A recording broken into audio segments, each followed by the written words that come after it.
Hello, Chandrakala चॅनलमध्ये तुम्हा सर्वांचे खूप खूप स्वागत आहे। मार्केटमध्ये खूप छान छान द्राक्ष आलेले आहेत। तर मग आज आपण द्राक्षांपासून जाम बनवणार आहोत। तर त्यासाठी घडातनं द्राक्ष तोडून घेतले आणि स्वच्छ धुवून चाळणीवर निथळायला ठेवून दिले। आणि जाम जर बनवला तर मग चपातीबरोबर, ब्रेडबरोबर लहानांना पण आणि मोठ्यांना पण खूप आवडतो। तर मग आता आपण द्राक्षांपासून खूप सोप्या आणि साध्या पद्धतीने जाम बनवणार आहोत। तर मग गॅसची फ्लेम चालू करून आणि त्यामध्ये 1.5 ग्लास पाणी उकळायला ठेवून दिलं आणि चाळणीमध्ये जे द्राक्ष ठेवलेले आहे ते त्यावर ठेवून दिले आणि झाकण ठेवून दिलं। अगदी 5 मिनिटांमध्ये द्राक्षांचा कलर बदलतो आणि मग द्राक्ष चांगले वाफून निघाले। मग थोडे थंड करून घेतले आणि मग थोडे थोडे मिक्सरच्या भांड्यामध्ये घालून फिरवून घेतले। जास्त घातले तर मग त्यामधला रस बाहेर उडतो आणि अशा प्रकारे थोडे थोडे घालून फिरवून घेतले आणि मग चाळणीवरती ओतून घेतले आणि चाळणीवर ओतून जरा चमच्याने हलवून त्यातली सालं परत एकदा फिरवून घेतलं आणि मग सालं चांगली बारीक झाल्यानंतर सगळं बॅटर कढईमध्ये ओतून घेतलं।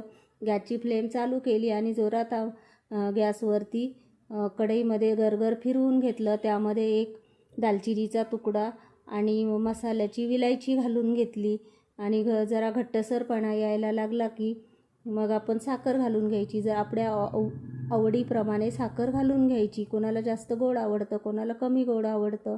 आणि मग घट्टपणा यायला लागल्यानंतर आता ही दालचिनी आणि विलायची आपण काढून घ्यायची आणि मग परत गरगर फिरवत राहायचं। गरगर फिरवल्यानंतर घट्टपणा यायला लागला की गॅसची फ्लेम थोडी कमी करायची आणि एकसारखं हलवत राहायचं।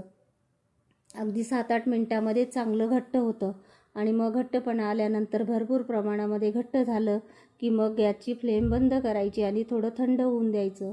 थंड झाल्यानंतर मग आता आपण हे काचेच्या बरणीमध्ये किंवा वाटीमध्ये भरून ठेवायचं। पाणी जर लागलं नाही तर बऱ्याच दिवस आपला हा जाम टिकेल आणि अगदी सोप्या आणि साध्या पद्धतीने आता आपला हा जाम तयार झालेला आहे।